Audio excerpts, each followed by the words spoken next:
कहते हैं जब भक्ति अपनी चरम सीमा पर पहुंच जाती है तो भक्त और भगवान के बीच कोई दीवार नहीं रहती। ऐसा ही अद्भुत प्रसंग है प्रेमानंद जी महाराज और राधा रानी के दिव्य मिलन का। यह वह क्षण है जब भक्त की आत्मा, भक्ति और भावना राधा कृष्ण की दिव्य धारा में पूरी तरह विलीन हो जाती है। आज के इस वीडियो में हम आपको सुनाने जा रहे हैं एक ऐसी कथा जो सिर्फ कथा नहीं, भक्ति का अनुभव है। अंत तक सुनिएगा, क्योंकि अंत में मैं बताऊंगा वह संकेत जिससे पता चलता है कि आपके जीवन में राधा कृष्ण की कृपा उतर चुकी है। नमस्कार प्रिय भक्तों, स्वागत है आपके अपने आध्यात्मिक और ज्योतिषी चैनल में। आज हम डूबेंगे उस दिव्य प्रसंग में जहाँ भक्त प्रेमानंद जी महाराज और राधा रानी का अलौकिक मिलन होता है। यह कहानी हृदय को छू लेने वाली है, आत्मा को पवित्र करने वाली है और भक्ति को नया आयाम देने वाली है। तो आइए शुरू करते हैं।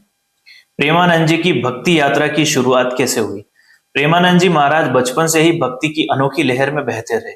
उनके भीतर जन्म जन्मांतर की वैराग्य शक्ति और प्रेम रस प्रवाहित था। उनकी साधना सिर्फ मंत्रों तक सीमित नहीं थी, वह हृदय की पुकार थी, अंतरात्मा की तड़प थी। उनका लक्ष्य सिर्फ एक था, राधा नाम, राधा कृष्ण प्रेम, राधा का माधुर्य, राधा का भाव। वृंदावन की ओर शांत लेकिन गहन पुकार। कई बार प्रेमानंद जी कहते हैं, राधा रानी बुलाए बिना यहाँ पत्ता भी नहीं हिलता। और सच में एक दिन उन्हें भीतर से अचानक एक दिव्य पुकार सुनाई दी, मानो हवा कह रही हो, आओ तुमको बुलाया है। यह पुकार साधारण नहीं थी, यह राधा रानी की पुकार थी। वृंदावन में प्रवेश और चमत्कारी संकेत। जब प्रेमानंद जी वृंदावन पहुंचे तो पहला ही दृश्य अलौकिक था। बांके बिहारी मंदिर के पास से गुजरते हुए अचानक एक मंद हवा का झोंका आया और उनके चरणों पर एक पीला फूल गिरा। वृंदावन की परंपरा में इसे माना जाता है कि राधा रानी ने संकेत स्वीकार कर लिया। प्रेमानंद जी की साधना और भक्ति की पराकाष्ठा। रातें बीतने लगी, दिन गुजरने लगे, प्रेमानंद जी केवल एक ही भाव में डूबे रहे, राधा राधा राधा। उनकी साधना में न कोई शोर था, न कोई दिखावा, बस थी तो अंदर की तड़प जो भक्तों को भगवान के चरणों तक पहुंचा देती है। दिव्य मिलन की भूमिका।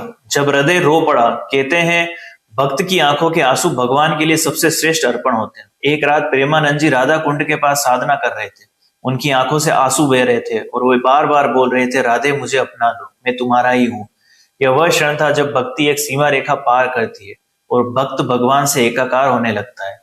राधा रानी का प्रकट क्षण। राधा कुंड के उस शांत जल पर चांदनी चमक रही थी। अचानक वातावरण बदलने लगा, हवा स्थिर हो गई, जिसे पूरा वृंदावन सांस रोककर खड़ा हो। और उसी क्षण एक दिव्य प्रकाश प्रेमानंद जी के सामने प्रकट हुआ। वह प्रकाश किसी और का नहीं, स्वयं राधा रानी का था। उनकी मुस्कुराहट, उनका माधुर्य, उनका तेज, सब अलौकिक था। राधा रानी का संदेश। राधा रानी ने कहा, भक्ति केवल पूजा नहीं, भक्ति त्याग नहीं, भक्ति तपस्या नहीं, भक्ति तो वह प्रेम है जहां भक्त और भगवान एक हो जाते हैं। और धीरे से प्रेमानंद जी के सिर पर अपना हाथ रखा। उस स्पर्श ने उनके भीतर की साधना को पूर्ण कर दिया। प्रेमानंद जी की आंखें खोलते ही दृश्य विलीन। जब प्रेमानंद जी ने आंखें खोली तो वह प्रकाश गायब था, लेकिन उनके हृदय में राधा रानी की उपस्थिति हमेशा के लिए स्थापित हो गई थी। वे कहते हैं, राधे ने मुझे अपना लिया, अब और क्या चाहिए। मिलन का प्रभाव, प्रेम और माधुर्य का प्रसार। उस दिव्य मिलन के बाद प्रेमानंद जी की वाणी बदल गई, आंखों में प्रेम झलकने लगा और उनका हर प्रवचन राधा रानी के माधुर्य से सरोबार हो गया। सैकड़ों भक्तों ने उनमें राधा भाव का दर्शन किया। उनकी आवाज में राधा रानी का प्रेम था, उनकी मुस्कान में राधा रानी का आशीर्वाद था। राधा रानी की कृपा का संकेत, दुर्लभ अनुभव। कहते हैं जिसके जीवन में राधा रानी की कृपा उतरती है उसका हृदय हल्का होने लगता है, आंखों में अनायास आंसू आ जाते हैं और मन सिर्फ एक ही नाम बोलता है, राधा राधा। यह संकेत भक्ति के चरम का प्रतीक है। दोस्तों, प्रेमानंद जी और राधा जी का यह मिलन सिर्फ चमत्कार नहीं, यह दिखाता है कि सच्ची भक्ति में शक्ति है, तड़प है और भगवान को पुकारने की क्षमता है। यदि मन में प्रेम हो, भाव हो और समर्पण हो तो राधा कृष्ण दूर नहीं रहते।